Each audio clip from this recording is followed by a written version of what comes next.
BSP की राष्ट्रीय अध्यक्ष मायावती की, जो कि उत्तर प्रदेश की पूर्व मुख्यमंत्री हैं, और उन्होंने कहा है कि बिहार के पूर्व मुख्यमंत्री कर्पूरी ठाकुर को देश का सर्वोच्च नागरिक सम्मान दिया गया, भारत रत्न दिया गया। इस पर वो केंद्र सरकार के फैसले का स्वागत करती हैं, लेकिन मायावती ने केंद्र सरकार से मांग रख दी है कि अब कांशीराम को भी जो है वो भारत रत्न दिया जाए। और कांशीराम को भारत रत्न दिए जाने की मांग केवल मायावती ने नहीं की है, बल्कि बिहार के डिप्टी सीएम तेजस्वी यादव ने भी इसका समर्थन किया है।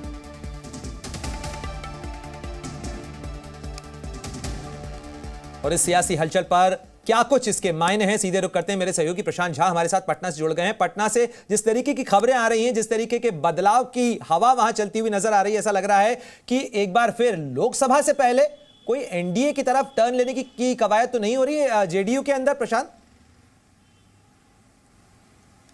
देखिए प्रणय, सबसे बड़ी बात यह होती है कि कंफर्ट जोन नीतीश कुमार के लिए कहां होता है। जहां भी उनके लिए कंफर्ट जोन होता है वो वहीं चले जाते हैं। आपको याद होगा कि इससे पहले जब वो भी एनडीए के साथ थे, उस दौरान भी वो जब उनको लगा कि वो कंफर्ट जोन में नहीं है तो वो महागठबंधन का रुख उन्होंने लिया और सीधे महागठबंधन में आ गए।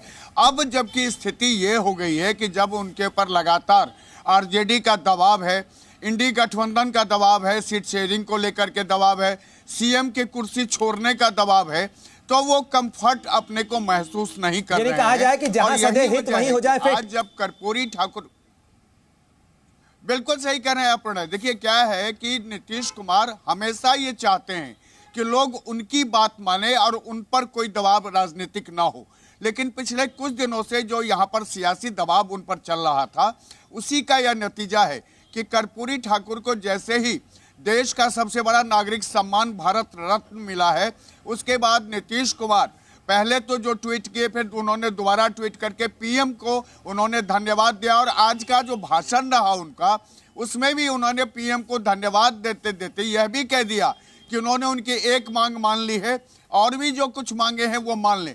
यानी नीतीश कुमार का झुकाव, यानी कंफर्ट जोन उनको एनडीए की तरफ दिख रहा है, और इसके पीछे सीधा है। प्रशांत साहब बड़ी बात कर रहे हैं आप। निश्चित रूप से कहीं न कहीं केंद्र सरकार की कोशिश भी यही है कि कर्पूरी ठाकुर की जन्मशती तो एक बहाना है, नीतीश को करीब लाना है। जी न्यूज़।